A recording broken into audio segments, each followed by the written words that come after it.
So, I just got back from seeing Five Nights at Freddy's 2, and it's pretty safe to say that the critics were right and I want my money back. Yeah, I'm not going to lie, this film was complete dog shit. I did not have fun watching it. It was really boring, and the characters sucked, and everything was just ass. I'll give it a 2 out of 10, but that's just because of the post-credit scenes, which I'll talk about later. But anyway, let's begin with this short review. First off, I have to say the biggest problem I have with this movie is that it just feels like one big first act. And that honestly, it feels like it forgets it needs an ending, and then it remembers and then it has to rush and just get a shitty ass ending.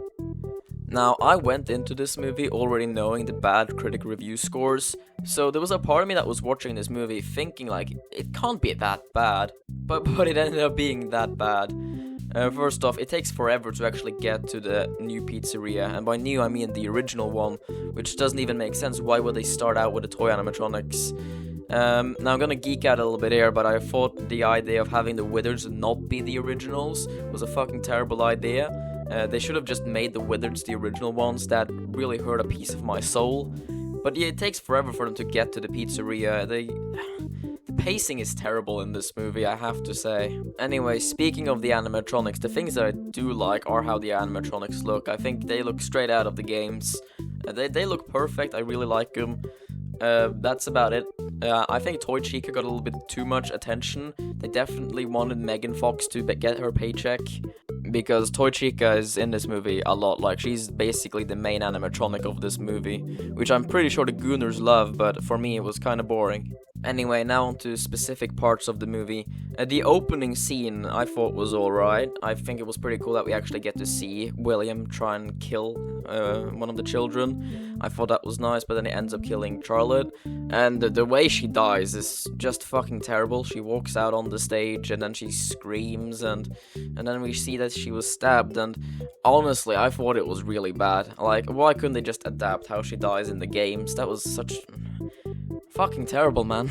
The Vanessa trauma scene felt very pointless. Like, it added nothing to the plot except we know she has trauma from the first movie. That felt like such a waste of screen time, and it honestly felt like the only reason they had it was to give Matthew Lillard a paycheck. The way this movie handled the puppet is honestly such a disgrace and such a mischaracterization of the puppet. I really did not like the idea of the puppet being the main villain of the movie. That felt such a departure from the character. The whole point of the puppet in the games is to save the children, but now she's the one out for vengeance? What? That... Honestly, and the other main villain, or I say main villain, he's only in 2 scenes, Michael Afton. He felt like such a pointless and terrible mischaracterization and such a pointless addition in this movie. I thought that Mike Schmidt was this movie universe's version of Michael, but no, now they have 2 Michaels in this universe, which makes absolutely no sense. Does this imply that the Mike Schmidt in FNAF 1 isn't Michael Afton under an alias? Yeah, it felt really bad. It felt really forced, and I thought the scene when he literally said, like, "I'm Michael Afton," that was so... I cringed a little bit when I saw that. The best part of the main movie was when Mike Schmidt was actually playing FNAF 2. It feels weird because that's exactly what like most of the critics said they wanted with the first movie, but that was genuinely the most enjoyable part, when he actually was playing FNAF 2. That was when I was like, okay, this is fun, but it only lasted like 2 minutes. It felt like such a cop-out, and then he just leaves. Now, this is a part that I wasn't expecting to do, but I've seen a lot of other reviews for this movie which say that Abby acts stupid, but like, she's an 11-year-old kid. What the fuck did you expect? Like, I thought Abby was one of the more enjoyable parts of the movie because, you know, she's a kid. She's supposed to be stupid. Or if that was not the intention, then that was terrible writing, but I at least assume that she's stupid because she's an 11-year-old kid. So I'm actually going to defend that part of the movie, Abby being stupid. I thought that was fine. The scene with the paranormal investigators, or those guys, I thought was such a waste. It's the only scene with Michael Afton that isn't the ending, but I thought it was so pointless. The only reason it exists is to give the puppet a person to possess, which is one thing I thought was really stupid. Why does the puppet need to possess a person? That felt kind of pointless and very plot convenient so that the puppet doesn't have an excuse to leave. This movie takes forever to actually get to the pizzeria. Like, I was checking my watch this entire film to just see when the fuck do they actually play FNAF. Like I said, the scene with Mike actually playing FNAF was the best part of the movie, but it takes forever to get there. Oh my god, this movie was such a slog to watch. This might just be me because I've read all the FNAF books and stuff, but the ending felt very predictable. The first movie already adapted some parts of the Silverized, so I was not surprised when the original animatronics came out and attacked the toy animatronics. It felt very the Twisted Ones like. Also, but that whole scene, the fight scene was so boring, the animatronics just walked up and ripped off the heads of the toys. The toys felt like they did nothing in the movie except for Toy Chica for obvious reasons.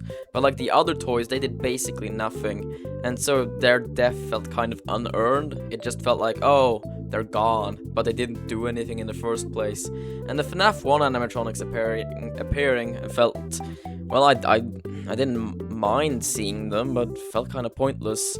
And the ending fucking sucks. Mike just saying to Vanessa, "I don't want to see you," felt so stupid and pointless. Then again, I do somewhat get it. He just saw Vanessa's brother, like, basically reveal that he's going to continue her father's legacy, so I guess it makes somewhat sense. But then Vanessa gets possessed by the puppet, and I'm just dreading how FNAF 3 is going to play out.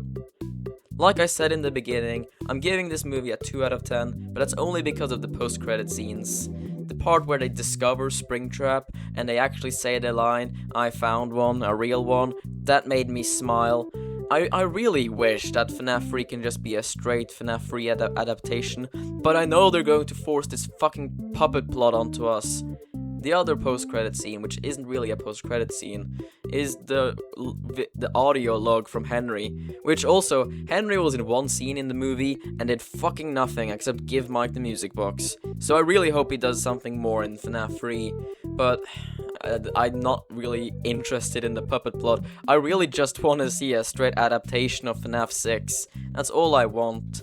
Speaking of FNAF 6 and the other FNAF games, some of the references felt, while I did enjoy them, I felt like there wasn't enough to save the movie. Obviously, the circus baby scene got me a chuckle, and I did like to see the Five Nights at Candy's arcade. But other than that, those were basically the only references where I jumped in my seat of excitement. Also, the Shadow Bonnie one, that was also pretty cool. But other than that, that's just 3 references where I was just, like, genuinely like, oh wow, that's a reference I get. But yeah. This movie fucking sucks. I did not enjoy it. And it's kind of, there are things there that I think could have been improved upon. I think Jeremiah should have been a more central character in the plot.